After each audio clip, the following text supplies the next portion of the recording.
Talk shoes. Recorded live. Welcome to the Saturday Night's Triumph Over Targeting podcast. I'm your moderator, Ella, and as you know, we have another very special guest, Dr. John Hall, with us. John is the author of Guinea Pigs, Technologies of Control, A New Breed, Satellite Terrorism, and he's a medical doctor, a board-certified physician with a degree in biology and science, and has a clinic in San Antonio, Texas that specializes in advanced biologic stem cell therapy and platelet-rich plasma therapy. He is a musician, an actor, and a film and television producer, and I imagine there's not much that he can't do. But most importantly, he is an avid activist and advocate for our community. And so I just want to say welcome, John. And I guess my first question is, how did you finally agree to come on the call? Was it my stubborn persistence or my bad jokes?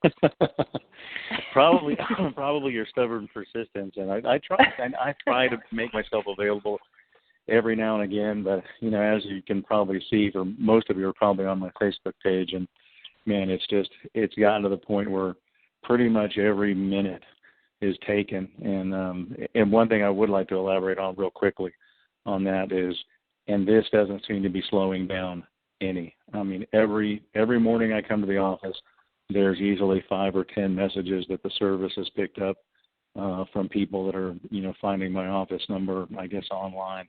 And it's never medical. Almost every message I get anymore is targeting. So it certainly seems to be accelerating, not slowing down.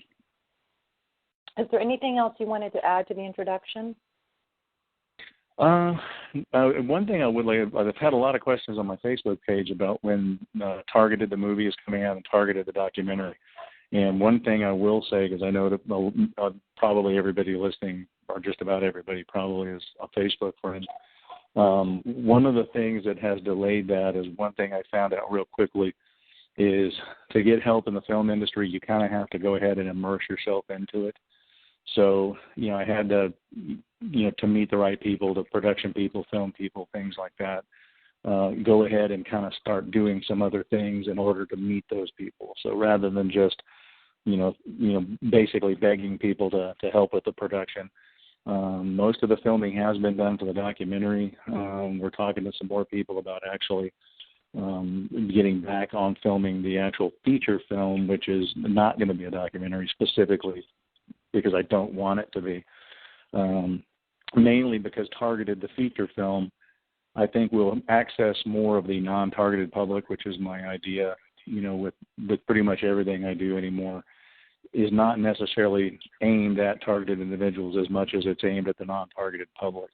Because if we can convert most of them to understand that this is real, we'll have a much larger voice as far as trying to, you know, force the government into having some type of a congressional hearing.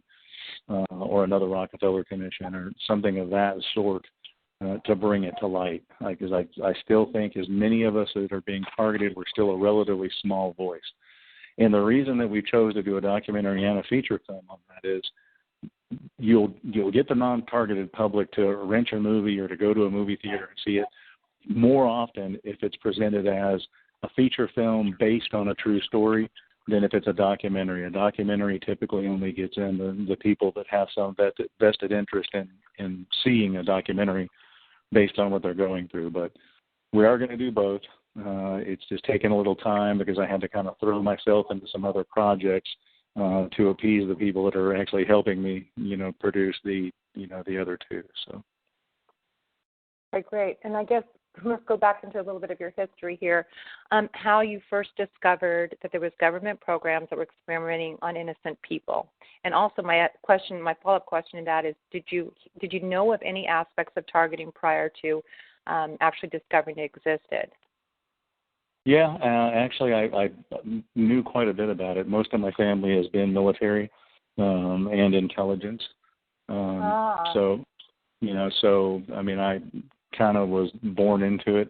I guess you could say not born into the targeting, but, you know, born into knowing probably a little more about things like that and having connections to people that are in the position to know that are in government agencies.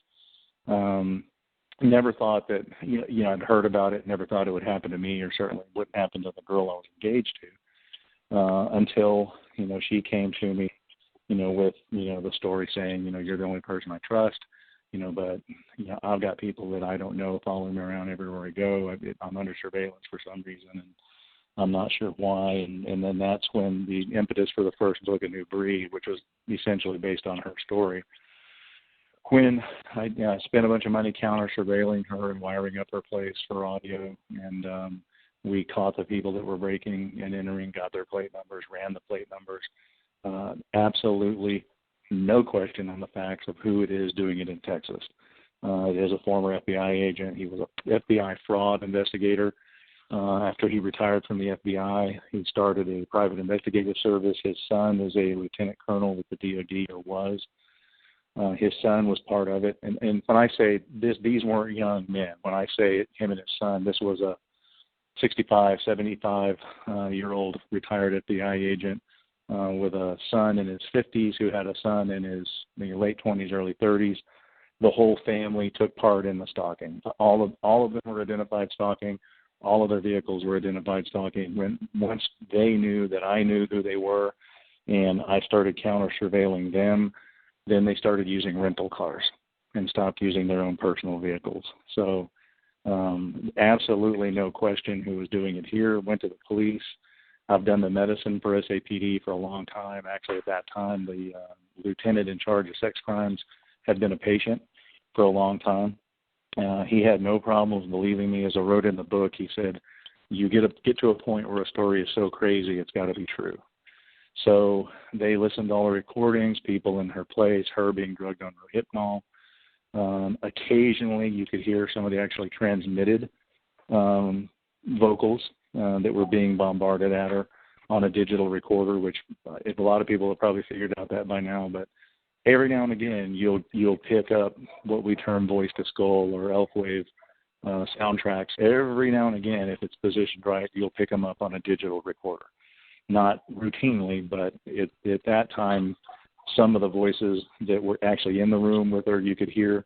And then on a whole different RF level, you could actually hear some voices saying, you need to drink some more of the juice in the refrigerator, because they were drugging her through an antioxidant juice that she drank. It was like an acai berry type of thing that was loaded with Rohypnol, and was essentially using her as a sex slave.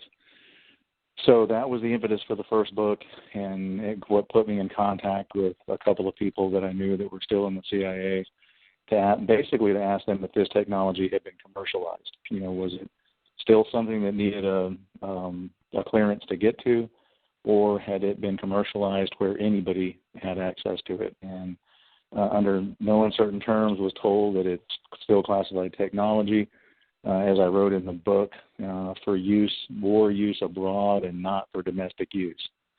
So, which told me everything I needed to know, that it is still classified, that most of these groups in every major city, there's got to be at least one person involved with clearance to give them access. From my counter surveillance, there does seem to be a hierarchy within the perpetrator groups. The people that are following you around and breaking into your house are usually not the ones that are actually accessing a computer and doing the electronic harassment. That can be done from another state. It can be done from across town. It doesn't have to be, door to door or behind the wall or from an apartment within your complex. It can be done as remote as they need to be.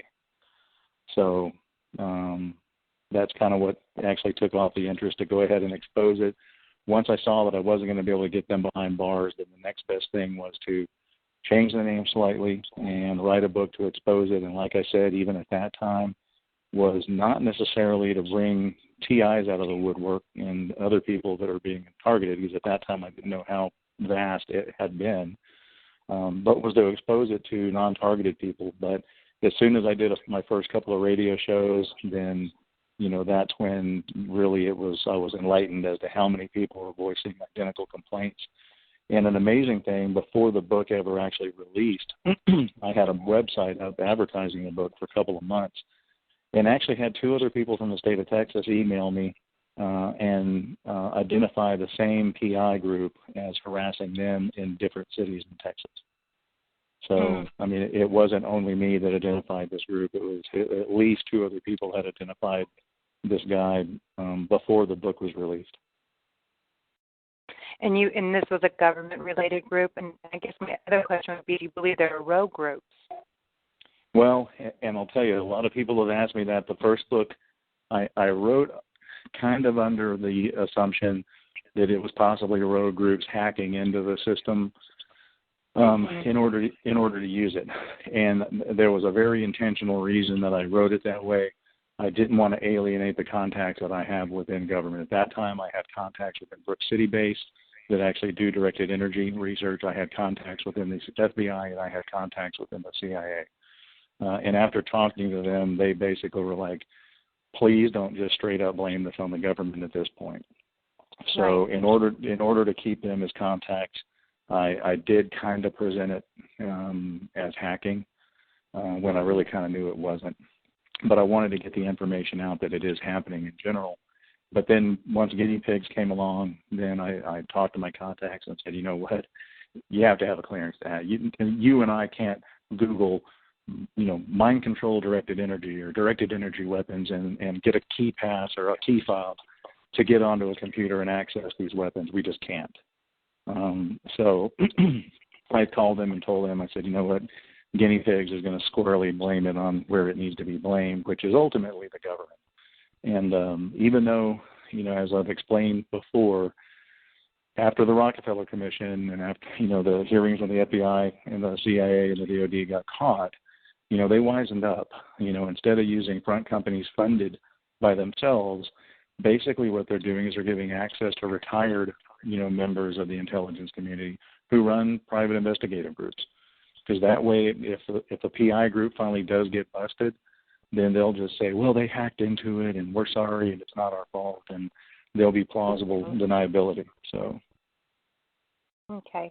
Then I guess, an area that you know a lot about is the technology, and people have so many questions about it, and people, that's one area that seems to be the most difficult for TIs to grasp, and so I'd like to delve into the area of technology, if that's okay with you, and maybe talk about some of the delivery systems. And I know you'd mentioned in an interview, you said that you believe most of this is satellite-based, and I kind of agree with that on a personal note. And then you were saying that these satellites, they're based on that they base everything on our specific brainwaves, biometric parameters, and that it utilizes your facial and body identification. And then you'd mentioned something about DNA resonance might be something that they're using right now, and that's probably that's a good probability. So what are your thoughts on that? And maybe you can elaborate on those topics. Well, one thing you have to remember, it's not one form of technology that they're using. It's a combination of many. Right. And that technology is changing and improving every day. I mean, you can even see it in the way people are targeted. When my ex-fiancée was targeted, the group here had pretty much just gotten access to it. And like I said, I know every member of the group here using it. Actually, a couple of them I know personally. So, and I spent a lot of money counter-surveilling. So they were watched pretty close, and that's a lot of the way that I knew that the people that were running around following her in the cars, which I had people following them, weren't on computers, they weren't on cell phones, they were strictly boots on the ground. Right. It was people behind computers actually across town, about 20 miles away, that were actually doing the electronic part, which was the voices and the directed energy. And at that time, it was very evident that they really didn't know how to control it themselves. They were in an experimental phase themselves, because sometimes it would be real loud where just about anyone would hear it around you, because what a lot of people call voice to skull is actually an ELF wave-based transmission that kind of blankets the person or the home. And although it kind of sounds like a whisper that's right outside your head or maybe right outside your window, it's not true voice to skull all the time. Sometimes what I call ELF wave transmissions, it's an ELF wave transmission that picks up vibrations around you to be amplified for you to be able to hear it. And it is still person-specific.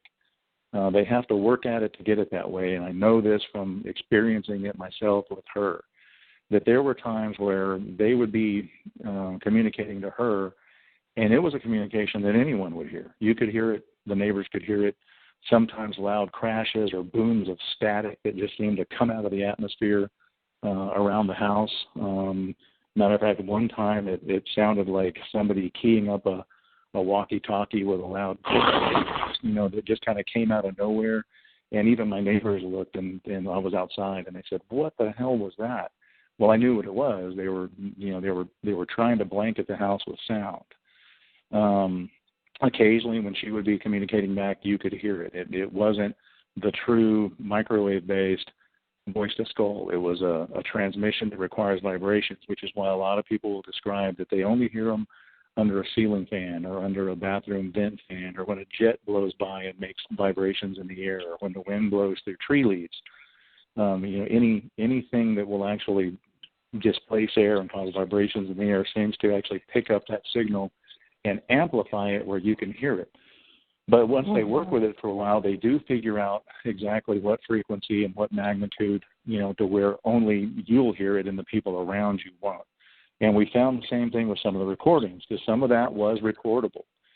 I had recordings on Sony digital voice-activated recorders that you could tell a distinct difference between the voices in the room with her when she was being drugged and they were breaking in, compared to when you would hear a whole different kind of sound come in and say, "We need you to drink some more of the juice in the refrigerator." I mean, it was distinctly different.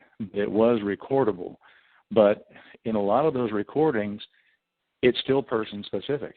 So even though you may record it and you go, "No, it's right here. Can't you hear it? They're screaming vulgarities at me." Well, then you may play that recording for somebody else, and all they're going to hear is static, because the recording itself is often person-specific. That's interesting. I wonder how they do that. Well, and I've had a lot of people actually, send me sound bites going, "Well, can't you hear them explaining to me how I'm going to be killed or that they're attacking me?" And and I write it back and I said, "You know what? All I'm hearing is white noise." And I know they're really hearing what they recorded, but it still even picks up on a digital recorder as a frequency and a magnitude that's relatively specific to the victim. So, that's one of the things that we tried for a long time, was to get recordings of some of these people to show that it is transmitted sound, that it's not something you're hearing in your head or a psychiatric aberration. So. Okay. And then an area that I know people like to discuss, and sometimes there's misinformation, so maybe you can clarify it for people, EEG cloning and EEG heterodyning. Maybe you can go into a little bit about that. Yeah, and that exists. I've seen the research on that too. And that is how you actually control somebody. And, there's a difference between being harassed and being controlled. You can be controlled through your harassment, which means driven crazy. You're just driven to your wits' end, where you do something crazy or strike out against the wrong people, which is why I am always cautious to say, as target individuals, we can't glamorize violence. We can't idolize the people who actually use violence or killing as an answer to this problem. And I've seen a lot of that since Aaron Alexis and Myron May. And you've got to back away from that, because if they find that the group as a whole is going, he's a hero, that, they're already, as soon as you mention hearing voices, they're already going to be suspectful that you're a threat to society. And that is what's going to get you parked in front of a psychiatrist and get you in California 5150 or some type of, mandated psychiatric care, which we all know is not going to help you. So you got to be real careful with that. But that is one of the ways they control you, because the brain can transmit. Malik figured that out in the 70s. The research that followed actually expanded on Malik's theory, which they did figure out. Persinger was one of the big ones in almost all of his research was in alpha-wave technology for the last 20 years. Figured out that if you do shoot two dissimilar frequencies in the brain, the two hemispheres will entrain two different frequencies, and they actually compete, and that interference wave is transmitted out, and it can be picked up just like a signal from any other radio or any other transmitter. And the EEG can be derived from that interference wave and altered in such a way that it can be re-entrained back to you to make you demonstrate or display whatever symptom that they want. And like you've heard me explain on radio shows, the easiest way to think about it is basically a catalog of EEG waveforms that correspond to aggression or depression or anxiety or nervousness or fast heart rate or headache. And once that's re-entrained into the person, then they will display those symptoms because essentially the brain controls everything in the human body, every single nerve, as a matter of fact. And you were also mentioning even pain sensations too, itching, and some of that actually originates in the brain, and it's not an external stimuli causing that. So that would, I've heard that on one of your interviews too, like some of that itching and things like that actually has to do with the. That's why you can't block it. Because right. Now, not to say the directed energy attack doesn't happen. You can be attacked with microwave, with millimeter wave, with ultrasound, and they can cause bodily harm with those. Acoustic waves are a big one. But a lot of times when you have that weird sensation, whether it's pain or burning, you may notice that nothing you do can block it. No amount of shielding, nothing can block it, and that's usually because it's being generated at a brain level. The things that I can tell you for sure are generated at a brain level are what a lot of people think they're seeing, projections at night, holograms, or faces in the paint, or you'll look at a wall and it looks like there's writing in the paint, but you never can quite make out what that writing is. You can see that there's letters there, but the closer you stare at it, the more jumbled it gets, and you might get a word or two out of it, but then you can't get the rest of the sentence. The smell thing, a lot of the victims will complain that their feet always smell, or they have a rotten egg smell all the time, or a skunk smell all the time. That's by stimulation of the olfactory centers of the brain. It's not because you're not showering enough, or because you're not using enough perfume, or those are scents that they can actually stimulate in the brain. So, and that's why it never seems to go away. But I'm glad you said that. Yeah, the visual disturbances are another big one. Right. As a matter of fact, I don't know if I ever mentioned this, but the woman that was doing the editing on both of my books was non-targeted until she started doing my editing. And one day, wide awake, she wasn't dreaming. She had actually finished typing, was laying in bed watching TV, and all of a sudden a swarm of hummingbirds started swirling around her light. And she said you could look at them and see that it was a brain aberration. And she screamed at them to stop, and then the hummingbird went away. So. Wow. Yeah, that's remarkable. Especially since everything originates from the brain, and these people they know how to manipulate our brains, and in every sense that we experience, and I personally experience a lot of things that they can do like that, and just everything you touch, what you taste, what you see, what you hear, they can, all your perceptions and all your senses can be, what's the word, deceived or manipulated. That's the word I'm looking for. So, yeah, and I'm glad you mentioned to other people the thing, I call it brain pain, where it actually originates, in the brain, as opposed to being hit by a weapon, because they can trick you, too. Sometimes you think someone around you is hurting you, but it's really just brain pain. They're just doing psyops. Maybe you can go into that a little bit as well, the whole psyops that they do. Well, and that you got to be real cautious of that. And I get a lot of TIs that will either Facebook me or email me, and they go, no, I know it's my neighbor. I'm going to go over there and straighten this crap out. And true, they may put people around you that are there to watch you, mainly so they know when you leave, when to break into your house and go rifle through your stuff. Typically, they don't steal anything. That's not the goal. They're there to sift through the information, find out what your strengths and weaknesses are, find out who your support system is, and mainly make sure that they scatter stuff around so you've been broken into. They don't want to do it sneakily. They want you to know. They want you to come home and go, oh, my God. I didn't leave these dishes on the table. I'm going to call the police. Well, after 3 or 4 calls to the police where your dishes have been moved or your clothes have been tampered with, but nothing's been stolen, eventually they're going to write you off as crazy, and these perpetrators know that. Because once you're written off as crazy by your local PD, when they finally do break in, if they do, and in person, to do something to you, well, you call the police. The dispatcher is going to look on the computer, and they're going to say, well, we've had 20 other calls there in the last year for nothing. She thinks her microwave is attacking her. We don't need to send it. And they know that. And the perpetrators know that. And that is why they do that. Same reason that they want you to believe that there's cameras and microphones in your home, because they know when you start tearing into your walls and your family comes over there and you've got half of your sheetrock out, looking for the cameras and the microphones that aren't going to be there because that's way low-end technology. It's something your boyfriend or girlfriend may do. It's not something that the FBI or the CIA is going to do.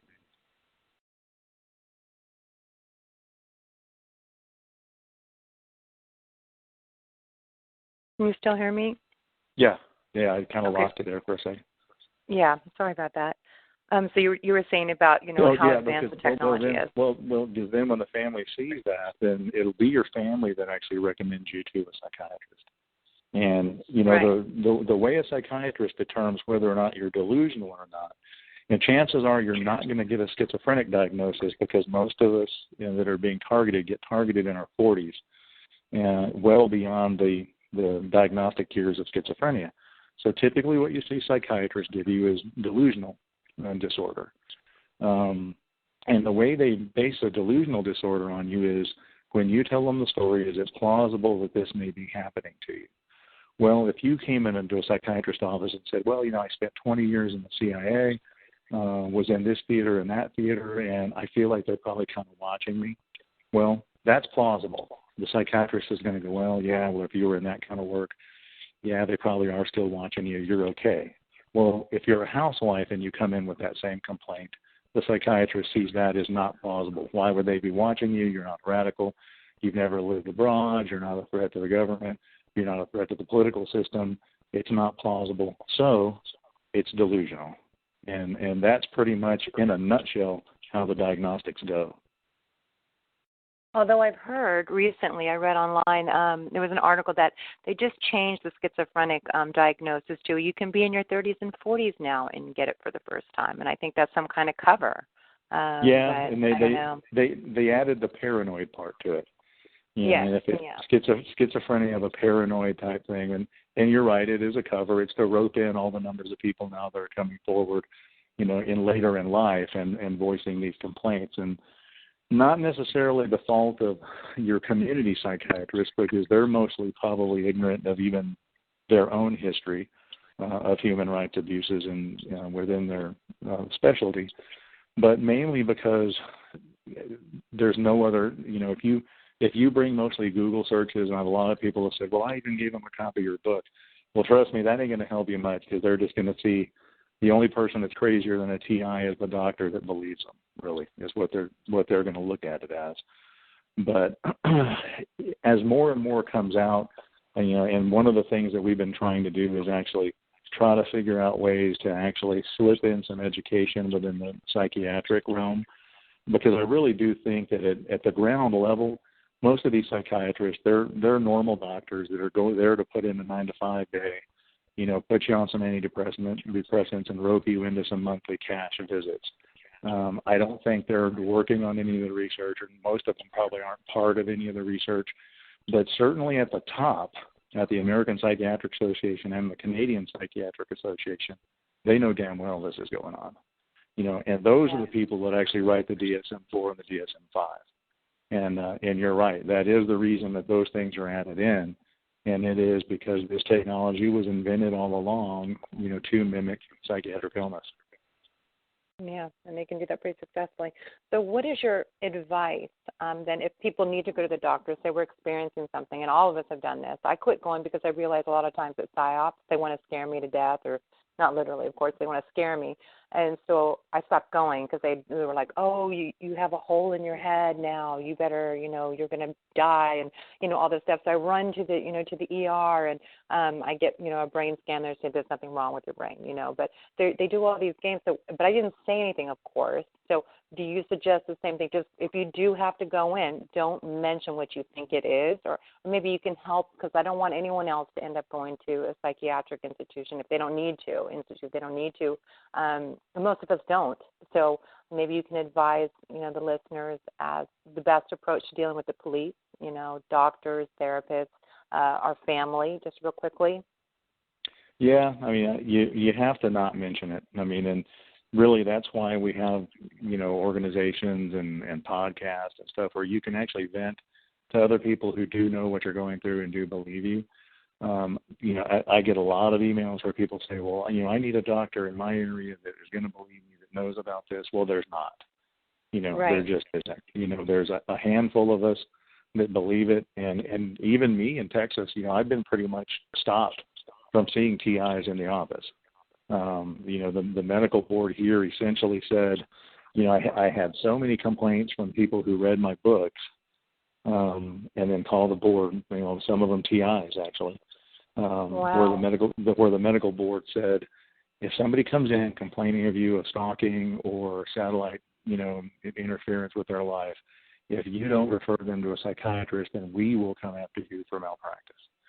So, and that's why the people, if any of you have emailed or called the office trying to get in, that's why they're so protective of me in the office, because I really can't see TIs as patients. Not unless it's for a legitimate medical reason, another reason. But if they're trying to make an appointment strictly to talk to me about that, for one, I don't have the time, because I'm swamped with real medical patients, and typically, to sit down and explain this or talk to someone who's a victim, that's usually a 1 or 2 hour thing, not a 20-minute doctor appointment. But the other reason is because the board's pretty smart. Remember, the board was complicit in my targeting. So, and they don't like the fact that I've exposed who they also use the same PI group to watch doctors in the state of Texas. So, I'm definitely not on good terms with them. And one of the ways they figured out the best way to discredit me, well, if a TI comes in order to save my license and my ability to make a living, well, if they're telling me I have to refer that person to a psychiatrist, well, then I lose my credibility within the community. But if I go ahead and keep seeing people in the office for TI-related issues, well, then I lose my ability to make a living. So it really it was a brilliant move on their part, because it really put me in a catch-22. So that's why typically people that came here to see me, I usually see them at a John Hall. I usually meet them in a hotel room to talk to them or scan or whatever, but not in the office. Yeah. So maybe there's something, you might already have something in place. I don't know personally. Maybe we can, put some things in place for the receptionist so she can make some referrals, and maybe to some of the organizations we have, and, just something like that. Is that something that you can legally do or safe to do? Yeah, and usually my receptionist usually gives them my email address or another way to get a hold of me so I can actually explain that to them. But like I said, this isn't going away, and it's not getting smaller. I mean, like I said, I easily, at a minimum, get 10 messages a day. And this is 10 new people each day. This isn't, this isn't the same people calling over and over, And with that said, though, I'm sorry, John, I'm stepping on you. Go ahead. Okay.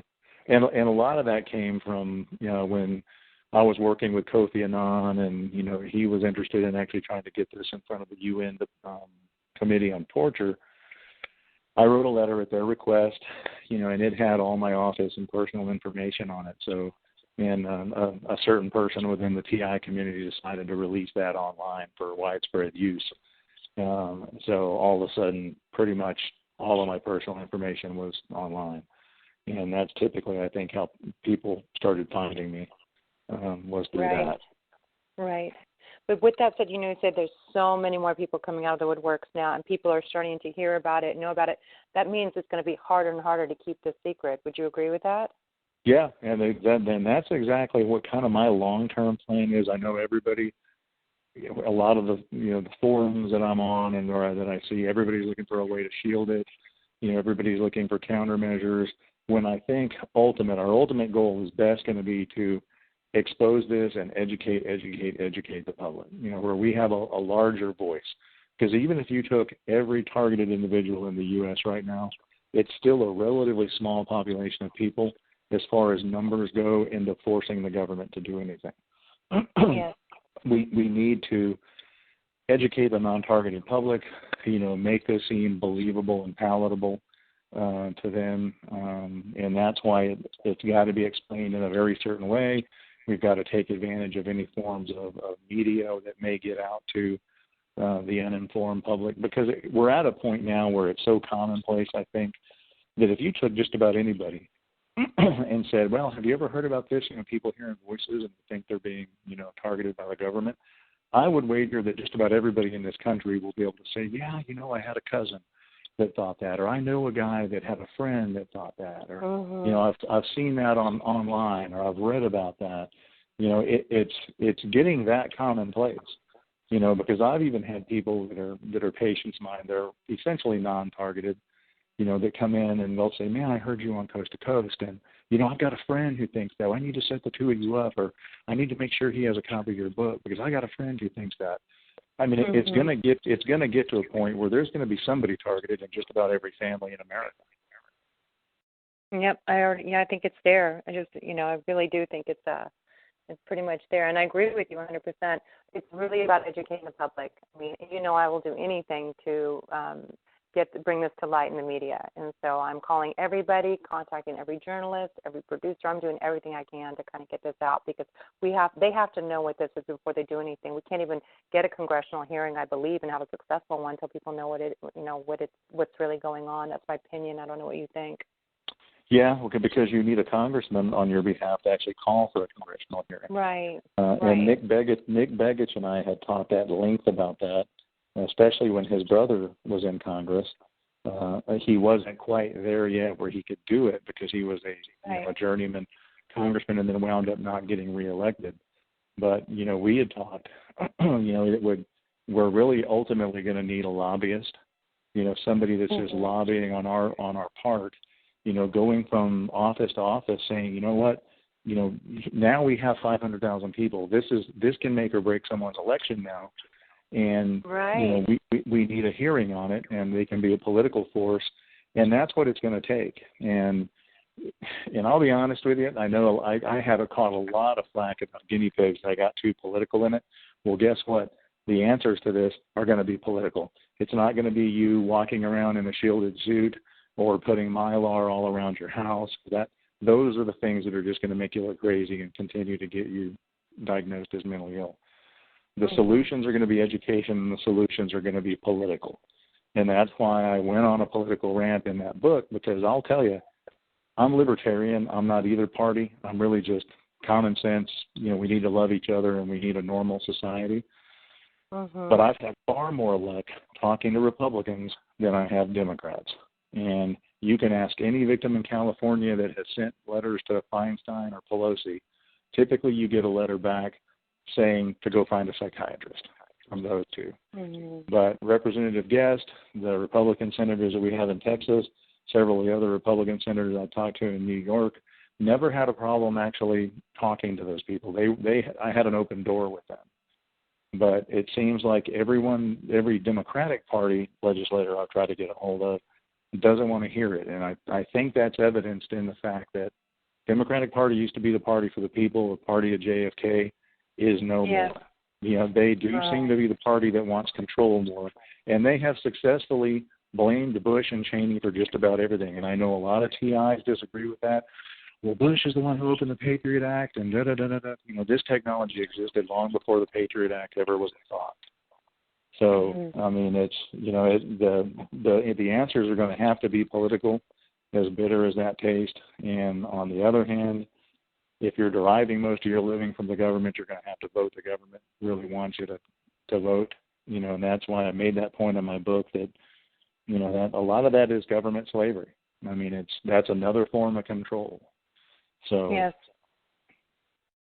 Okay, then I guess, I don't know if we should go to shielding, but I definitely wanted you to maybe give people an understanding, like what works in communicating, because I've been a target for 13 years, but I wasn't in the community for a long time, and I didn't know I was going through anything for like 7-8 years. I was just dealing with human experimentation, and so when I came into the community, I looked at you and I looked at Robert Duncan and the people that were believed. You do have a lot of extra initials on your name, and so you have the doctors and you have these different things. But I noticed you guys. You don't speak in very blanket statements. You don't you stay away from a lot of the emotional words. You try to remain calm and clear, and you don't go too much into your own targeting. So I kind of modeled the way I communicate, like to journalists and to people like that, the way that you do, the way that you communicate. And so maybe that's something you can tell the listeners what works when you speak to people. Yeah, I mean, I try to stick to. I mean, don't make up things that you really can't prove. I know a lot of people will say, "Well, I know I've got chips all in my brain, and it's the CIA doing it, and the CIA's outside my house." Well, yeah, you're kind of right. Indirectly, the data is going back to the CIA and the NSA and the DOD and just about every other organization in the government that's using this technology. But the people that are outside your house, unless you're a whistleblower, are probably private investigators or lowlifes hired by a private investigator firm to actually surveil you and follow you around. So I mean, you really got to speak on what if you're telling people you're chipped, you better be able to produce proof that you're chipped. Because I have scanned people for 10 years now, and yeah, we found a few people that are chipped. Most we haven't. Well, then here in the last 5 years, it's nano. Well, if you're not finding everything, it's nano. Well, nano doesn't explain to people that have been going to do this for 20 years. It didn't exist then. So, at the beginning of their targeting. And if it was being done completely with nanotechnology, we would have a much larger group of people complaining of this than we do. Because if it was being done through aerial spraying of nanoparticles, then, we would have 1 million people complaining of this, not 200,000 or 300,000. Because it would be infecting us all. And that's one of the reasons that when people say they're chipped and they send me their MRIs, yeah, we have found some, but for the most part, I get MRIs that are circled by the victims, and most of what they're circling are normal findings. Just one quick explanation on reading a brain MRI especially. To get something into your brain is very difficult. It almost has to be a neurosurgical procedure. Really, the only two ways to get into the brain with a needle is through the nose or through the back of the eye. And either one are going to leave some damage and leave some bruising. And in the hands of someone that doesn't know what they're doing, like a street criminal that's breaking into your house to chip your brain, that's going to leave neurologic damage. You're not going to wake up and just be fine the next morning. You're going to have raccoon eyes from a giant harpoon going through the cribriform plate at the back of the nose into the brain. I guess technically you could go into the ear, but anything like that you can find. You can find those things on CT. You can find those things on MRI. But the main thing I want to press forward is the skull is not an empty void globe that the brain sits in. There's a lot of little bony contours and sinuses and smaller bones actually within the skull that the brain sits in. When an MRI takes an MRI of the brain, it does it in slices, either from top to bottom or bottom to top, and then a coronal slice that goes back to, from the face backwards and from the side to side. And as you look at each one of those slides, you're going to see different little white specks and blobs and runners, and, it's all the three-dimensional contents of the bones of the skull that actually hold the brain, including veins and arteries and capillaries. And a lot of times when you see a vein or an artery, in a cross-sectional view, it'll look like a black spot that just kind of appears out of nowhere on a slice, and then it disappears on the next slice. Well, that's how a vein or an artery looks when it's a cross-sectional view. So a lot of what I get sent, what people are circling on, are actually normal findings with an MRI. Metal of any type shows up like a Christmas tree in a CT or an MRI. So, it is unmistakable. There's no looking at it and going, I think this looks like something, because all of a sudden it popped up right here, but it's not on the other side by my other ear. Well, no one is symmetric either. No human being is symmetric. So when you look at an MRI, there are going to be little structures and bony elements that look a little different from side to side. So that's one thing you have to be real careful about, is self-diagnosing your MRIs and then going to the authorities, because they are going to have one of us that's a physician that's used to looking at those look at it. And they're going to go, no, this is a normal MRI. And it's not because the doctor's in on it or part of it or trying to make you look bad. It's because there's really nothing there. And after looking at thousands of targeted individuals, MRIs and CTs, my conclusion is, and I've stated this in my books, that I don't think all of it's being done with chipping. I think it's being done the way MK Ultra was done initially. I think there's multiple sub-projects. I think the people with Morgellons disease are probably the crowd that are being chipped, and certainly maybe getting experimented on with nanotechnology. I think there's a sub-project where they're just using broadcasting. Even Delgado, before he passed away, in an interview said that the era of chipping was dead, that everything he did with chipping could be done with broadcasting. That's what he called it, meaning radio frequency. Frequencies, yeah. That's what I think a lot of this is. So, I would focus on this as non-consensual experimentation. because you can always fall back on that. In the first couple of chapters of guinea pigs, that's all legitimate, verified. You can find it on Freedom of Information, versions of, through the years what the government has done experimentally on the public. There's no laws against it. That people say, well, what about the Nuremberg Code and what about the Helsinki Accord? Those are suggestions. They're not American laws. There is absolutely no legislation to protect the public from government experimentation. Mm-hmm. And that's really the route you have to go, because anybody that reads the first few chapters of guinea pigs, if they still think the government's never experimented on someone, without their consent, then they're a lost cause. They're not ever going to believe it.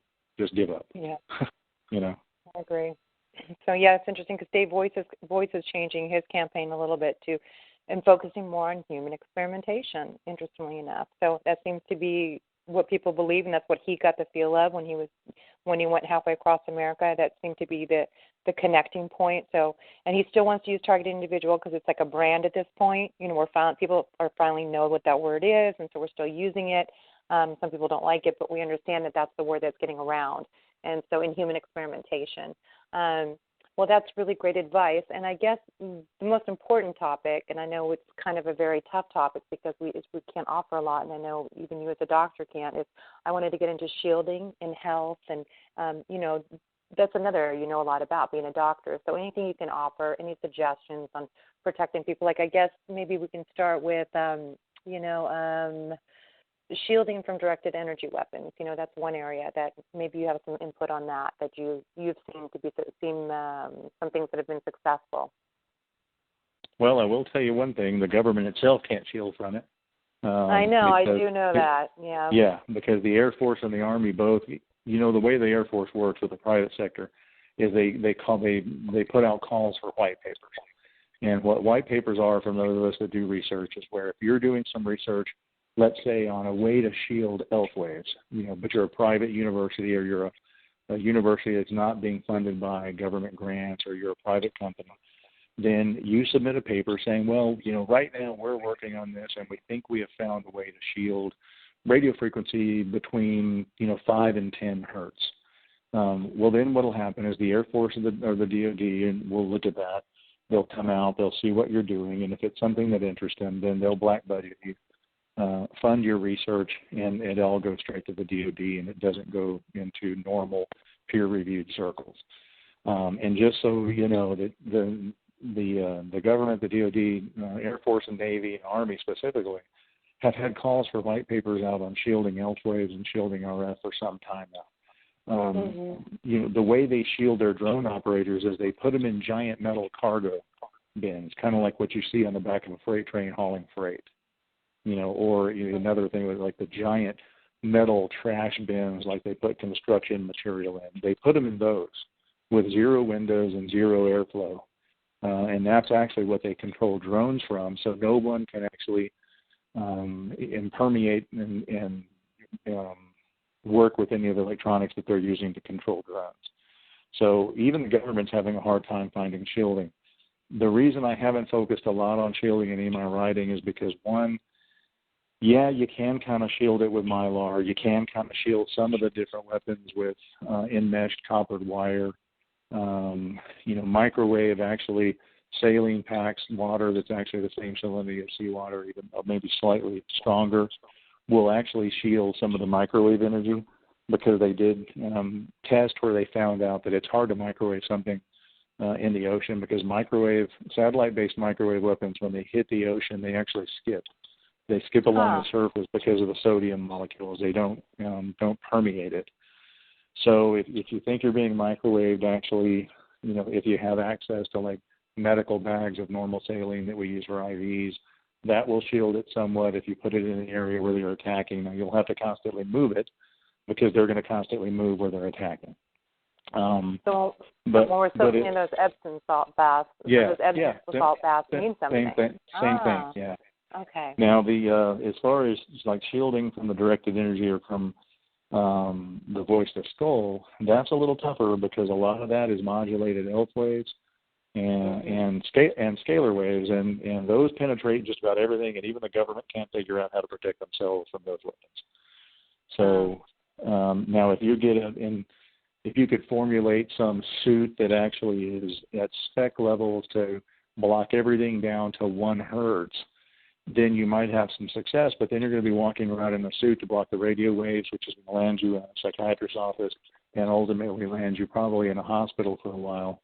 And then you'll be let go and you won't be able to wear your suit because you'll be hospitalized again when you get seen wearing it. So the reason, and that's the reason I don't go into that, because the ability to shield most of this is well beyond the financial means of most TIs, especially since I know the government can't shield it. And what shielding does work, you can use in the privacy of your home, but if you're at work with, your copper mesh and your Mylar and you're setting it around your cubicle so you can work on the computer, then you're probably not going to be there long. And honestly, that's why I've really been focusing more of my attention on public education, educating the psychiatric community, getting this out into forms of media that are attractive to non-targeted population. Like I said, I know I've seen some of the complaints about guinea pigs on Amazon where, he didn't get into more of the targeting and more of the solutions for targeting. And that's because everything I do is geared at roping in that non-targeted population to go, man, these people really are suffering. This must be real. Right. So you don't really feel that even magnets are that beneficial? They probably have maybe some effect. Because I know a lot of people. If you can create a magnetic field around yourself, certainly that is going to interrupt some weaponry that they use. Okay. But microwaving, about the only thing you can do is try to cool down the areas where they're hitting. Unless they're using a wide beam aperture, on you, and that's where the people that will tell you they feel like their whole body is being heated, because it is. Right. And if you take your temperature, you will find that your whole body is being heated. Now, if they're just targeting your genitals or just targeting your eyes or just targeting your face or they're just targeting the occipital nerves, the most common attack is actually to attack the occipital nerves behind the head. They lay very superficial to the skin. They're easy to attack with just about any modality of directed energy. And as soon as you stimulate the occipital nerves, you get an instant-on migraine down one side of your head. And the minute they turn off the stimulation, it goes away. And the way you know they're doing that is the fascia in the back of the neck is so fragile and so responsive to thermal energy that as that fascia heats up, you can actually hear it crickle and crack and pop, and it kind of feels and sounds like Rice Krispies crickling and cracking in milk, and you can feel it and hear it in the back of your head as they heat those nerves up. Oh, so that's what that is. It's thermal. It's fascial tissue around those occipital nerves that are actually being heated up, and it's shrinking and expanding, and shrinking and expanding. And you can feel it and you can hear it. And then usually not long after that, you're going to get a massive headache. If they're attacking both nerves, there's one on either side of the occiput. And if you put your thumb at the back of your neck and run your hand along the side of your head with your pinky towards the corner of your eye, that's the distribution of the occipital nerve. There's 2 of them in the back of the neck, and they're easily manipulated to give you headaches. So if you do get one of these headaches, what do you suggest? Is medication kind of null and void at this point, or? Yeah, it's not going to go away till they turn it off, or you can block it, and then that's when you want to use your cold saline packs. It's typically microwave energy that they use back there to stimulate those nerves, and usually a cold pack, especially if it's saline water, will usually kind of obviate it. Okay. And then, so I know you, when I first reached out to you, you had suggested some, vitamins. So I do know that you recommend vitamins. Maybe you can tell everybody what it is that you suggest. Well, and I'll tell you, the other thing you really need to do, most of this is tracking by the EEG. The other thing is binaural beats, and that is the way that most of us have escaped, is using binaural beat programs at night through earphones, resynchronizing both hemispheres of the brain. The tracking is done by your brain. If they can't track you, they can't attack you with the rest of the weapon system. So, if you can, and the way you break entrainment is by 2 ways. Binaural beats used through earphones at night while your brain waves are in a slower rhythm, and that will resynchronize both hemispheres without an interference wave being transmitted by your brain. They can't find you. That's what actually puts you on the map. The other thing, extremely high doses of electromagnetic energy around the clock, which is what most of us experience. It releases a lot of free radicals in the body. Free radicals are known for premature aging, for cataract formation. Some people say that it can cause cancer in the long run because it actually interferes with certain oncogenes that actually are restrictive oncogenes that actually stop cancer from forming. And this didn't actually come from me. This wasn't from my research. This was from research from Brook City Base. These were people who were volunteering to be hit with directed energy 24/7. And what Brook City Base put these people on was a cocktail that was a combination of high-dose vitamin D3, at least 1,000 IUs a day, alpha-lipoic acid, 600 milligrams twice a day, and sublingual glutathione at 50 milligrams under the tongue a day. And the combination of those three are such powerful free radical scavengers that they will help the body repair when it's being exposed to high doses of electromagnetic energy. Well, that's great news. I've read a lot of research on studies on vitamin C, and it can practically cure beginning stages of cancer, supposedly. Yeah, I mean, it can. The problem with high doses of vitamin C is it all gets drained to your kidneys too. So, right. There can be some kidney issues and stuff with it. Something to consider. Okay. Yeah, I'm trying to think if there's anything else. The binaural beats, and anybody that's targeted really has to be on free radical scavengers, because just about everybody listening probably has figured out that their vision's getting blurrier. Getting worse as they get targeted. Their hearing is getting worse as they get targeted. That they're aging at the speed of light, and that's from free radicals. They found out a long time ago that extremely high doses of electromagnetic energy actually inhibit a cellular enzyme called ornithine decarboxylase. And the entire function of ornithine decarboxylase is to basically allow cells to phagocytize and swallow up these free radicals. Well, if it's inhibited, then your body's not gobbling up these free radicals the way they will. So the best option you have is to get on a free radical scavenger. So. Okay. And then also the waves somehow interfere with the melatonin production or natural melatonin production. So do you suggest melatonin? Yeah, if you're having trouble sleeping, and typically they do want to make you keep you up all night, because that's what they want is you looking like hell, creases on you, dark circles around your eyes, sleep deprived, because that completes the crazy look. And, regardless of all these commercials, you see Glenn Close, with her shirt on saying, I'm bipolar and I'm proud. Unfortunately, that's not the way society looks at the mentally ill. It never will be the way society looks at the mentally ill. LA and Hollywood has tried to give it a friendlier hand. But once you're diagnosed, the diagnosis itself a lot of times finishes your downward spiral, because your family never sees you the same. Your coworkers never see you the same.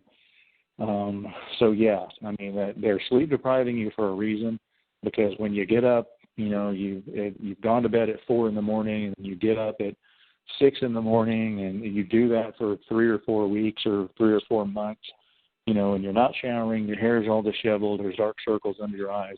That's two things.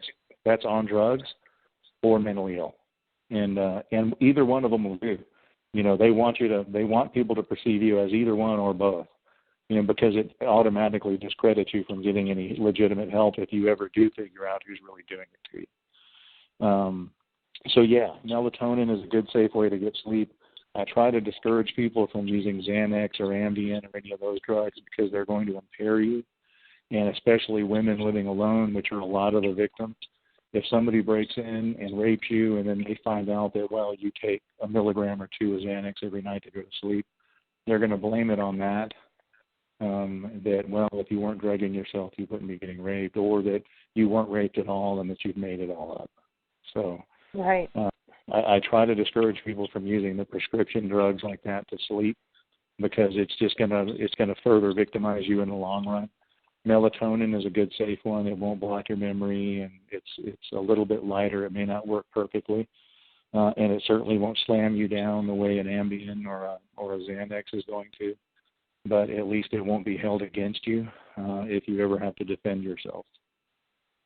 What about people? A lot of us, we have bouts of depression and negativity, and plus we're dealing with frequencies that can create this within us. And so, what do you suggest for these, for depression and similar symptoms? You know what? If you have a psychiatrist that you trust, and you wanted to try low dose antidepressants, I guess maybe that's not. If it's depression that's severe to the point where you're thinking suicide, or thinking killing somebody else and then suicide, then certainly at that point it's probably worth a try to use an antidepressant. For the most part, I don't recommend those either, just for typical reactive depression, which is every now and again you're depressed because you're targeted or because someone's passed away, or reactive forms of depression, because I think those drugs have side effects that are pretty bad, and that can actually potentiate you committing suicide rather than prevent it. But I think there is a proper time that they need to be used. Right. Otherwise, the best way I found to fight depression is get online, talk to other people, just do things. The worst thing you can do to yourself as a target is sit at home and be a guinea pig. Sit at that computer all day long, Googling electronic harassment to see if something new has come up, or if somebody else has found something, or, constantly find yourself roped into sharing bad knowledge from somebody else that's sharing bad knowledge. That's what they want. And what most targets that have successfully broken away have found that you use a combination of binaural beats, you use a combination of free radical scavengers, you force yourself to keep going out, to a job, or going out to socialize with people. And I mean true socializing. I don't mean going out talking to everybody about your problems with the CIA and how you're being targeted. I mean, go to a football game, go to a bar, go to a club, go to a movie. Actually do something that will allow you to block it out, because once they see that they're not going to keep you locked in your home as a guinea pig, that you're going to live despite them trying to keep you at home as a guinea pig, they finally give up, believe it or not. What I found with a lot of these targets, once they start living again, you actually start, screw this, I'm not going to lay in this bed and complain that I hurt all day from being attacked. I'm going to force myself to work, even if it's part-time, or I'm going to force myself to go to the park and walk my dog, or, just do something that is the way you break away from it. What keeps you a victim is the entrainment.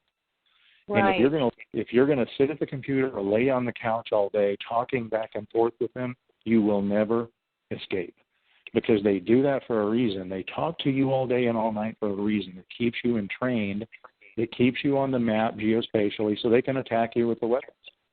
And the minute you decide, I'm going to ignore you, I'm not going to talk back, I'm not going to think my answers back, I'm going to live my life, they'll try like hell to keep you roped in, and the attacks are going to get worse at that point for a little while, and then they're going to give up, and they're going to use the manpower on the next victim. And so what would you say to the people who have the heavy gang stalking? How would you tell them, how would you explain to them, or what advice would you give them about, changing their mindset? Because some of them just refuse. They're like, I'm going to go to the store, and then they're going to follow me, they're going to do this. And I know it happens to me too, not as often as it did in the beginning, but I just ignore them now at this point, as long as they're not so aggressive in my face around my children. But I'm okay when I go out now. I just wish there was something I could say to the listeners that would make them feel okay about it, because you do have to deal with nonsense. But I want them to feel, maybe you can give them some kind of tool, because I just want people to go out and be okay and feel okay. Well, I have a little skewed view on that because of where I live. In Texas, you don't go around actually stalking people much anymore. Right. Because it'll get you killed real quick. So on that aspect, I did have gang stalking a lot, and then my gang stalking became the FBI. Later on after both books published. The FBI hates me. That's why just a real quick aside, when I see these victims saying, I'm going to call the FBI, they're going to get out here, and I talked to a guy and he's going to help me, the FBI knows full well what's going on. They're part of it. And I wrote that in the second book. There was a girl I went to dinner with 3 times and got called in by the FBI. They threw a copy of my book down in front of her. They said, you don't believe what Hall writes about our satellite technology, do you? She said, you know what, I've been to dinner with him 3 times. I really don't know him that well, but he gets 1,000 emails a day from people voicing just this complaint. Why don't you talk to him? And they said, well, how does he know enough to write about it? An interesting question they asked her, and I mentioned some of this in the book, but not all of it. The interesting question that they asked her is, does Dr. Hall own any counter surveillance equipment? They didn't ask if I own surveillance equipment. They asked if I own counter surveillance equipment or scanning equipment. Interesting. So she said, I don't really know him that well. I've never been to his house. I've always met him for dinner.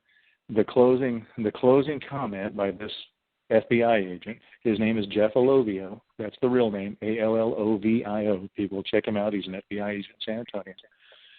He said, well, picked up the book, and when she said you should talk to John Hall, he said, well, Dr. Hall is not under official investigation, but he's a piece of shit, and you're better off not dating him. So, you know, that's my tax dollars and your tax dollars at work with the people that you should be able to turn to help you. They know you're being targeted. They know it's non-consensual experimentation. They don't care. So, and they made that completely evident. So, and to this date, that was 4 or 5 years ago. To this date, they've never called me in to interview me, not once. Right. They've sat vans out in front of my house, clearly demarcated automated FBI surveillance van, you know, so my neighbors see that my house is under surveillance by the FBI. They've sicked members of my homeowners association on me for, you know, my dog barking or my grass not being mowed, you know, things like that. But no, the FBI has never actually called me in to talk to me. And then actually, just to make sure that girl didn't date me, actually emailed her satellite photos of me out on other dates to her. Oh my God. Yeah. So that's quite remarkable. So yeah. that's where your money's going, and not money on a national level. Wow. And every one of these photos was from an approximate, you know, probably almost 90-degree angle. They weren't taken from a camera in a car. They were taken from the sky. So that's interesting. So what do you think? Like, because I just hear so many people that are so scared to go outside and don't want to deal with it. Go anyway. Go and do what you got to do. If they walk up behind you in a public place and they start using street theater on you, whip out your phone, turn around, take a picture of them. Perfectly legal to take a picture of someone in a public place. That's called res ipsa loquitur. That stands for rat in a bottle. That's Latin for rat in a bottle. And when you're in a public place, you understand that the risk of you having your picture taken may be in a film. We find that out in the film industry, that we don't have to get a consent from you if we're shooting a commercial in front of a store and you happen to be on a public street or in a public parking lot walking into the store. We don't have to get your consent to have you in it, because it's implied consent that once you leave your domicile, you realize that you're in public and your picture may be taken. And the perps know that too. That's why they sit on the street. You know, they can sit on the curb in the street directly in front of your house all night long, and the police can walk up and harass them, but they actually can't make them leave unless they're on your property. And but you can go up to them. Oh, go ahead. Oh, yeah, the perpetrators know that damn well. Oh, yeah, you can walk up and ask them to leave, and even then they still don't have to. But you can go up and give them an information flyer too, right? Yeah. Or take a picture. I think sometimes they don't know. Yeah, take a picture and then give them maybe an information flyer and teach them about, because I think some people don't really know, and some of them are just low-level, you know, criminals doing what they do or just can't get a job, and so this is what they're doing now. So sometimes just educating them. I love that idea. I know of a TI, she goes, two of them actually, a man named Greg and another TI, they just go up and hand them flyers, you know, and kind of educate them what's going on. So I like that idea and that tactic as well. Well, and the stalking you can work with. The police will work with you on stalking if you can prove it. Texas used to have the worst stalking laws. But my case and another case that resulted in murder actually is what got our stalking laws changed, where if you notice the same person you following you more than twice, you don't have to show harm or that they physically assaulted you anymore to get a restraining order. You just have to notice they're following you more than twice. So, or following you online, or stalking you online. So it's still hard to prove, and even the lawyers here will say that is one of the hardest laws that make stick, but it's there.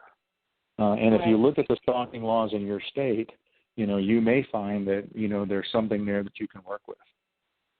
Now, as long as you don't say these two guys are following me everywhere they go, and he's attacking me with microwaves from his cell phone, because then it's not going to fly. It's not going to fly. So keep it simple. Don't need to know. Yeah. Give them what they need to know in order to do what they need to do to make sure the laws are being followed. So keep it just simple.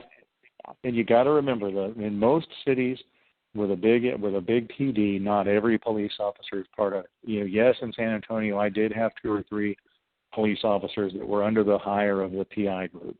So yeah, there were a couple of corrupt police officers that were involved. In a small town, you may be fighting an entire force of corrupt police officers. But in a major metropolitan city, for the most part, the police are really pretty ignorant about this, except that, every night at 3 a.m., they get calls by somebody who's complaining that there's satellite-directed energy coming into their house.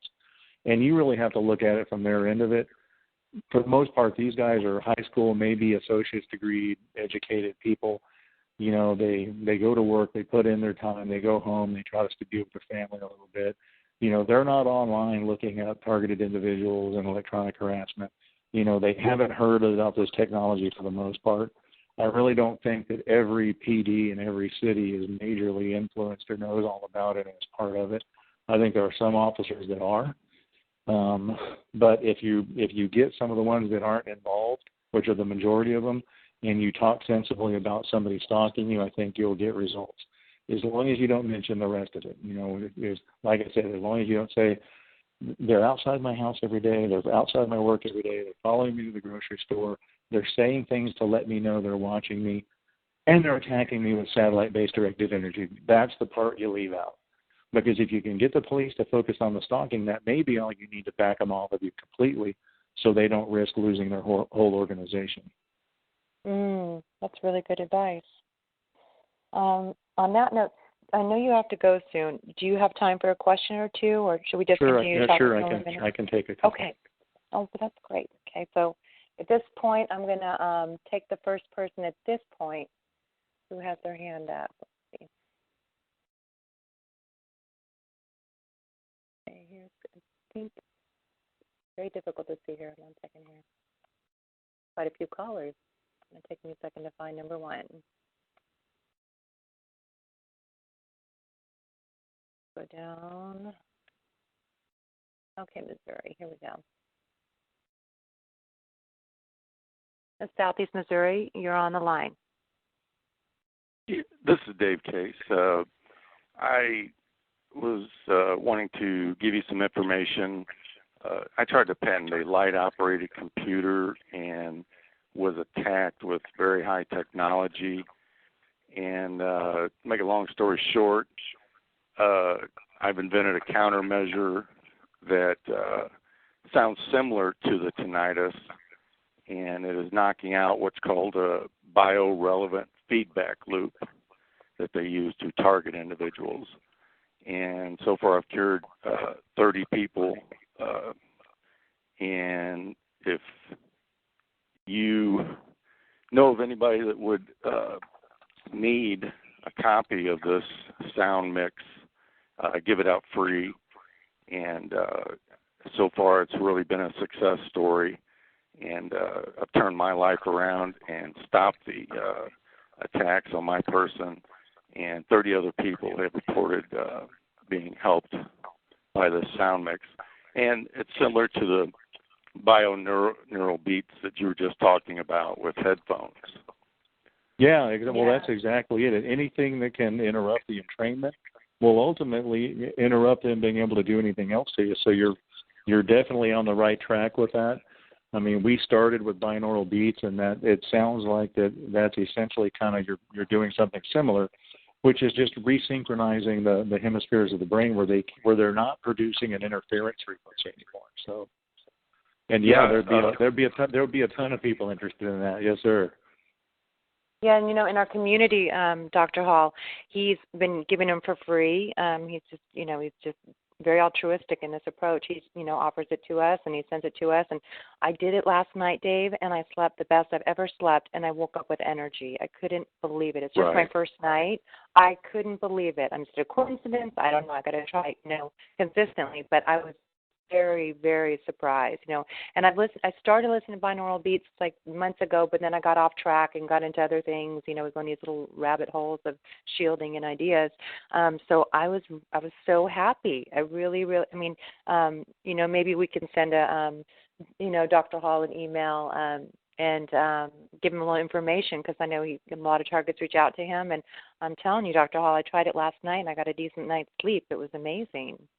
Yeah, well, it's blocking the entrainment, and anything that'll do that is going to be what will save you. Yeah. Yeah, I think it's actually way better than just random binaural beats. From my research, I'm an electronic engineer and inventor, and from my research, I believe they're using the GPS satellite system, bombarding us from 16 different directions, and constructive interference, which is scalar, and causing high fluctuations of energy in areas of the body. And what my sound mix does is contaminate the data they're getting back from the target. In other words, the brain waves, the body temperature, the heart rate, all this metadata has to be put into their computer to keep targeting the individual. And what mine does is the sound is contaminating the biorelevant feedback loop, and the whole thing starts to break down. Yeah, and that's exactly the way it works. And what I worked with a long time ago in doing the same thing, which was blocking the feedback of data back to them, which I would tell the targets that I worked with. I said, this isn't going to necessarily, lessen your attack immediately, but what it's going to do is distort the amount of data they get out of you back into the system. And we were using Schumann resonance generators next to TVs and radios that were basically modulating, TV sounds or radio sounds or any type of ambient noise back on a Schumann resonance back into their system to actually, essentially, like you said, add interference to the system in general. Right. Well, thank you. Okay. Yeah, that's all I have to say. Okay, well, thank you, Dave. And, maybe you can get John an email and just to kind of keep him, kind of remind him what it is that you do. And, I mean, John has a lot of... that way I can actually let some people actually share with that, too, so... Yeah. I mean, a lot of the moderators, maybe there's like 20 people in the community I've talked to, and they started saying all these wonderful things about it, and I was too tired at night, and I just wasn't doing it. And it's not Mozart. Let me tell you, it's not Mozart. So yeah. But, I found out a little trick. What I did, John and Dave, as you know, I told you this before, Dave, I put in it's a specific, he asked you to get some very specific headset. It's kind of an old-fashioned one that goes over your head, and because it has to have, what was it? Why does it have to be that specific headset so it gets the range? There's sounds on the CD. Pulse code modulation is what they're using to target people, and that's what's on my CD. And it has to go to 25 kilohertz, which is above your hearing. I find that they're using ultrasonics.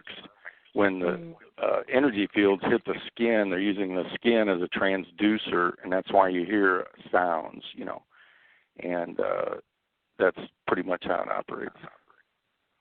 Well, thank you so much, Dave. It would be interesting to use your system through a neurophone with someone, yeah. See if it even works that much better. Yeah, a 14-year-old kid invented a neurophone in 1959. Isn't that interesting? Yeah.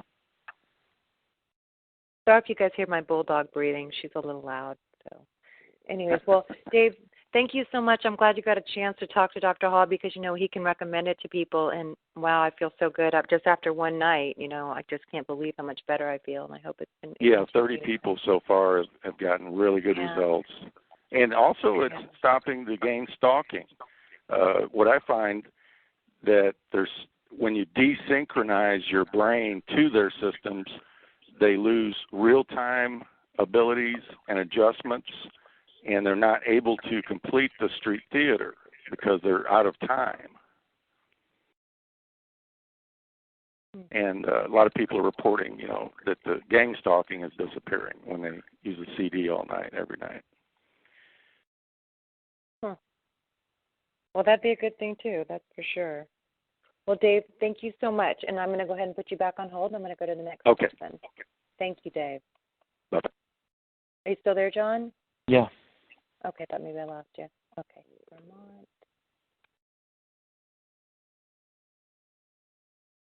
I'm going to go a little bit out of order just because it's difficult to find everybody.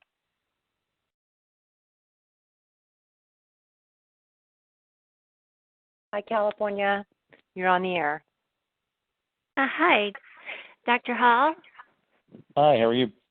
Good. My name's Christy, and I've been listening to you, and there was one thing you said, that there was a difference between whistleblowers and just regular targeted, and I am a whistleblower, and I was just wondering what the difference with that is.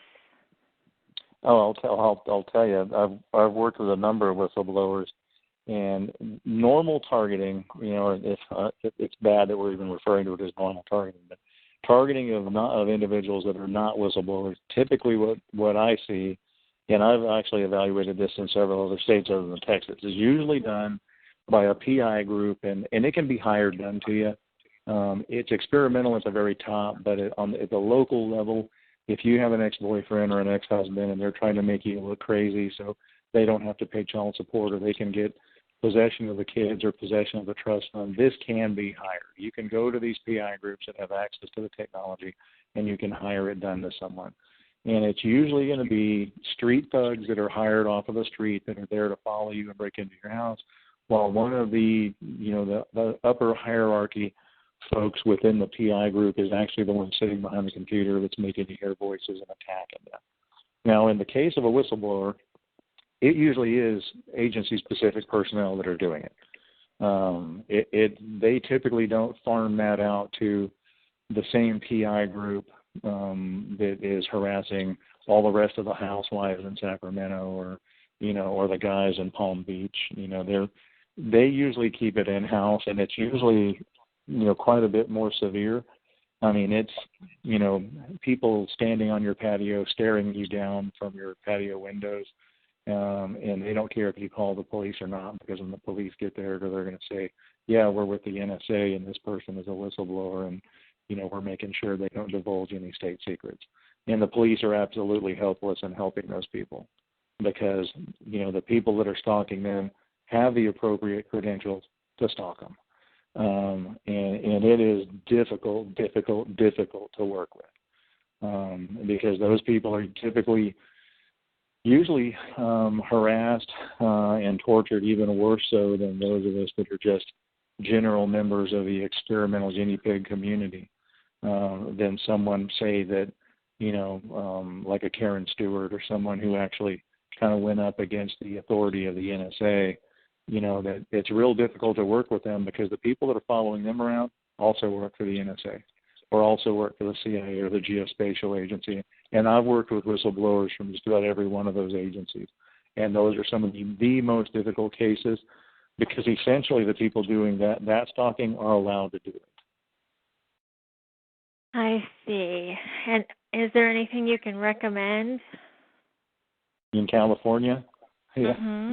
Get the heck out of that state because I think eventually we're just going to have to secede the battle to the perpetrators in California because it seems to be so well ingrained there and so allowed by the state politics there that it's difficult to fight. I mean, and it has gotten to a point in California where a lot of my victims that get a hold of me from there describe what they're going through.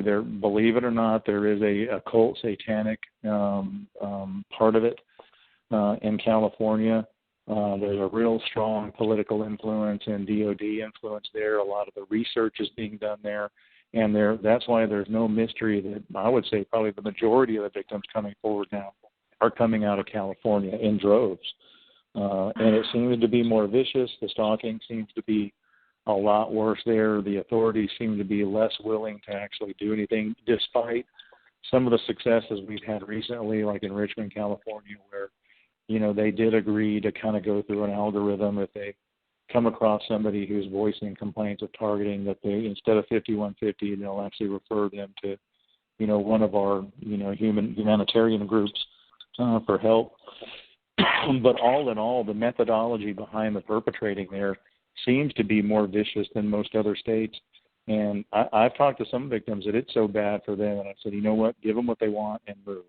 If it's your homeowners association that's hired it done to you because they want you out of a certain housing area, leave. Just let them win and leave. Because is that what they want?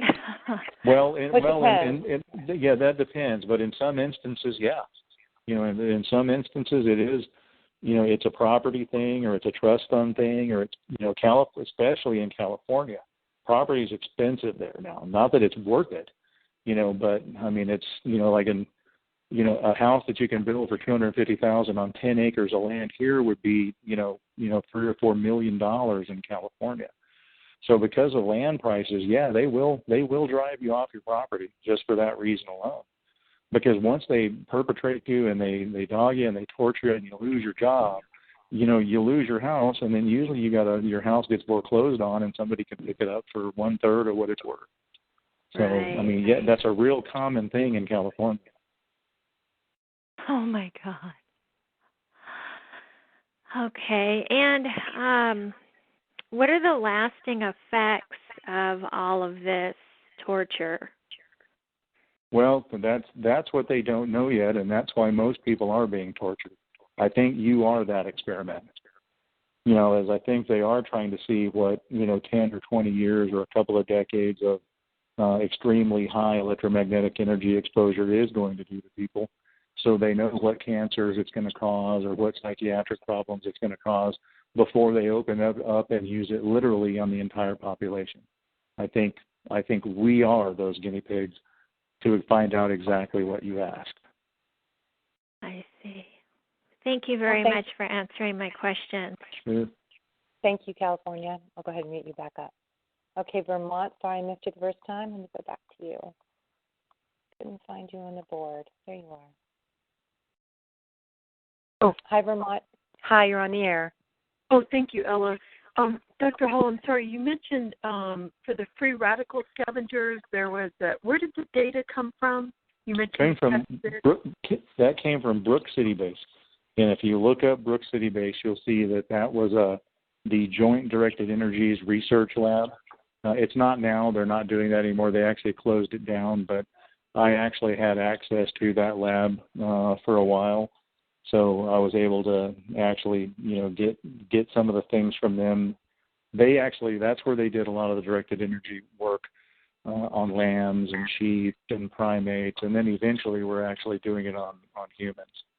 And I actually am friends with several of the researchers that work there on microwave energy weapons and on extremely low frequency wave weapons.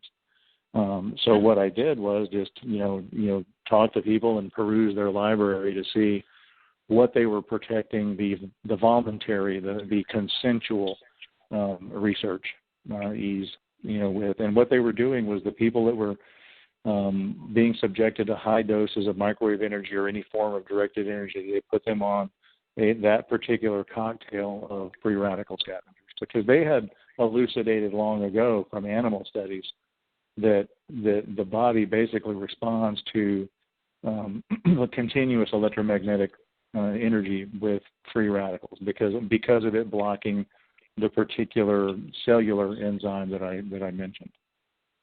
And did they differentiate between ionizing and non-ionizing radiation? There, they were only working with non-ionizing radiation. Ionizing radiation, you can figure that out pretty well with the same little radiation detectors that we use when we work in, I do almost all my work, with fluoroscopy and with X-ray. So, I have a little badge that I have to wear that it's a dosimetry. badge that shows how much radiation I'm being exposed to. And that's pretty easy to find. I don't think many people are actually being dosed with ionizing radiation because we're just not seeing we're not seeing the number of TIs dying of cancer that you would see early if they were being dosed with ionizing radiation. So, thank you so much. And that was very informative. Thank you, because it was you made it very clear about the different types of radiation. I appreciate it. I'm sure everybody else did too. We'll go back up here. And Ellie, I better get going. As you know, I'm traveling. I know. I was going to say I want to be mindful of your time, so a couple of quick closing things here. So I know that you had also said some of the solutions. I like to end on hope and solutions. That we need laws that make human experimentation explicitly illegal. And then you said that we need to elect leaders based on their ethical and moral character, and that we must have intelligence agencies that have oversight. I know that was something that's on your book, and I thought that was great. Anything else you want to say before you leave? No, that's pretty much it. I mean, what we got to focus on is educating the non-targeted population, because we're going to need their voices to be able to get through to the government. Our numbers are too small, even though we have vast numbers. I mean, not saying that we don't, but 200,000 or 300,000 people is not big enough to get the government's attention. When everyone kind of finally believes this and realizes that it exists, that's when we'll start getting to see the government budge on some of the things. And it's not going to happen with establishment politicians.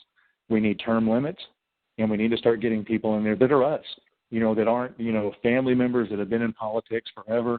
And I'll be honest with you, I'm not a big Trump fan, but Julian Assange has targeted Hillary for a reason. He himself said that 4 more years of her is going to be 4 more years of a surveillance state that we will not be able to escape. So, I mean, we live in a different time. And I know a lot of us are playing broken records as far as the Democratic Party used to be the party that it is no longer. I don't like Trump, but we got to have an outsider to break the ice to be able to get term limits and anything else. And hell, I've even jokingly told people, like 2020, no matter who we have, things will probably be so messed up that I may run in 2020. And maybe you should. Maybe you should. So. Well, again, I just want to say thank you so much, and you taught me persistence pays off, so I really appreciate it. It really does, and don't try to force it down people. When you're educating people, give them little tidbits that they can digest that sounds reasonable, and by all means, do not blame it on alien technology. So, even if you believe it, don't mention it. Even if you believe baby it, don't. Spoon. Yeah, I've actually had some TIs call me and ask me, well, you didn't mention that this possibly is coming from the reptilians and the grays. And I said, you know what, I can't go in front of a congressman and go, well, and there is the thought that some of this may be from the reptilians. I just can't. I will ruin any contact and availability I have to talk to those people. So right. Sticks to technology and small tidbits that are easily digestible. If you have to, read the first few chapters of Guinea Pigs and go, the government's always experimenting on people. And most people are going to go, yeah, I think you're probably right. And then kind of just wedge in a little bit, Yeah. All right, so we have to educate the public, first things first. And we're going to start doing that tomorrow, and I'll keep in contact with you about that. That's kind of leaving that kind of for a surprise. So. Sounds good. Well, again, Thank you so much. I really appreciate it. Safe travels, and we'll speak soon. And, we'll touch base about the Sean thing, too. I'm really excited about that. Yeah, well, that's where I'm going tomorrow. So, all right. Oh, tell him I said hi. All right. We'll see you. Bye-bye. Thanks. Okay, bye-bye. Okay, guys, let me start to unmute. Okay. Go ahead. Well, I guess I'll just unmute everybody. Have a little patience with me, guys. There's a lot here. There's a lot of people here. Their hands up. Sorry he couldn't stay longer, but he's heading down. So I guess what I should do, so many people. I'm just going to mute little by little here. So. Okay. Bella? Yes.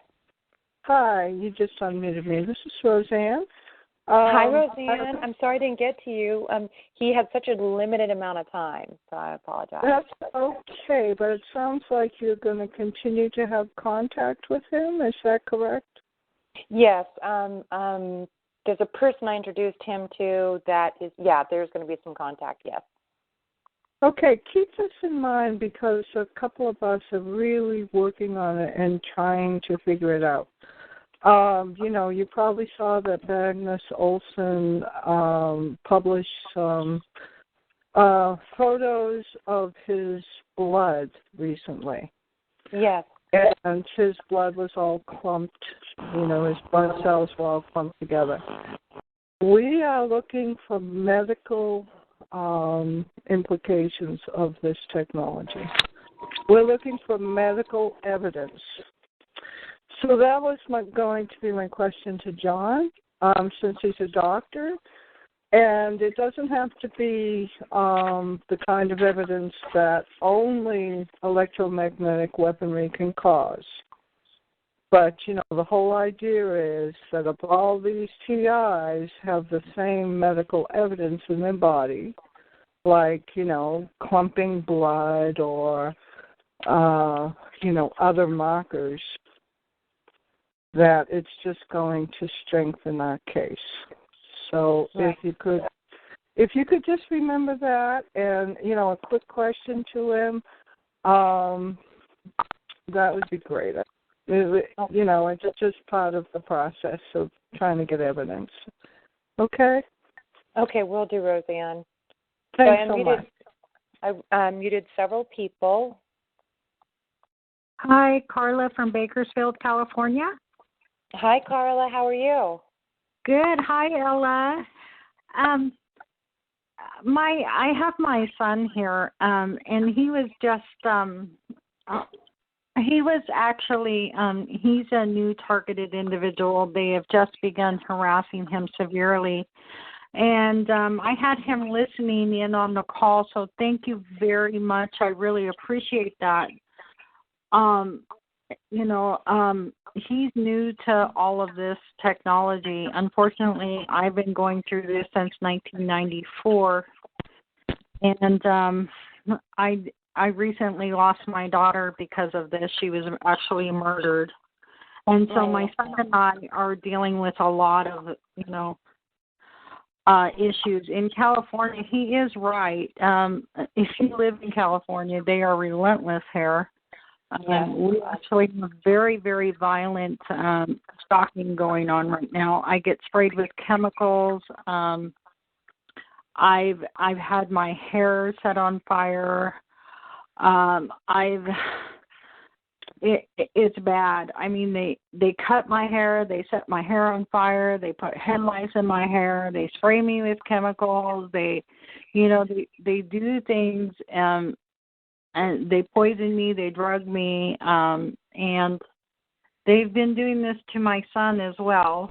And he actually woke up in the morning one morning, and he had needle marks all over him, and he had the voice of skull, and he was being told that he was injected with the HIV virus.